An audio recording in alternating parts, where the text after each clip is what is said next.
If you're on a quest for brewing the perfect manual coffee, you've likely pondered this. Should you stir your coffee during that initial bubbly bloom phase? While many traditional methods advocate a simple pour-and-wait approach, some home brewing enthusiasts and even coffee professionals swear by gently agitating the grounds during this critical stage. Let's delve into what stirring can and can't achieve during the bloom, and ultimately whether it aligns with your preferred brewing style. The bloom swirl. Should you stir your coffee for a better brew?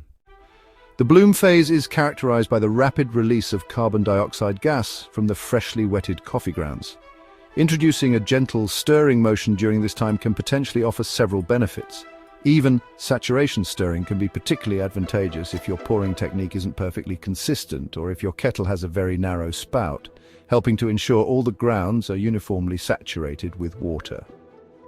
Enhanced degassing. By gently breaking up any dry clumps of coffee and exposing more surface area to the water, stirring can facilitate a more effective and rapid release of trapped carbon dioxide, promoting uniform extraction.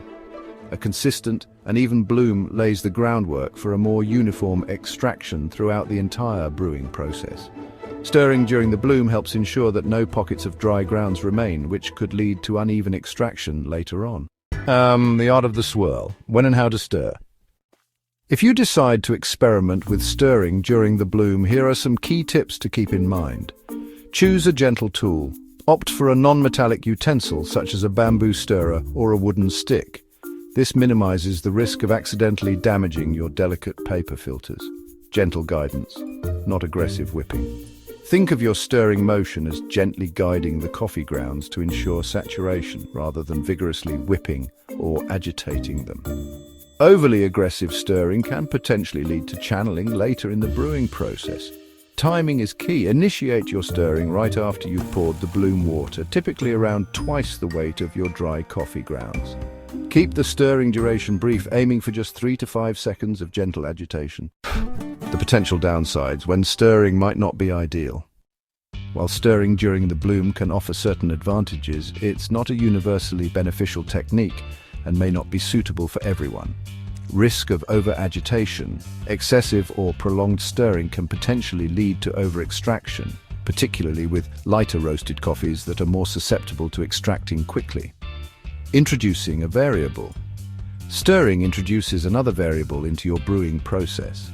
If your primary goal is achieving highly repeatable results, this additional step requires careful and consistent execution. Method-specific considerations. Stirring during the bloom is generally best suited for open brewing methods like the V60 or Chemex. For other methods like the AeroPress or French press, the standard brewing techniques differ significantly. Experiment and evaluate the best way to decide. Like many adjustments in the world of coffee brewing, whether or not to stir during the bloom ultimately comes down to personal preference and the specific results you're aiming for. The most effective way to determine if stirring benefits your brews is through side-by-side testing. Brew 1 cup of coffee using your regular method without stirring the bloom, and brew another identical cup where you gently stir during the bloom phase. Carefully compare the body clarity and flavor profiles of both cups. You might discover that stirring brings out sweeter notes or a more balanced acidity, especially when working with fresh, light-roasted beans.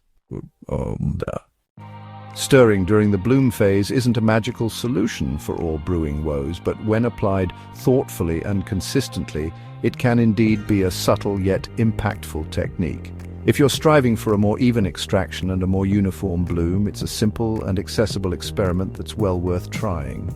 Who knew that a little swirl could potentially make such a noticeable difference in your daily cup?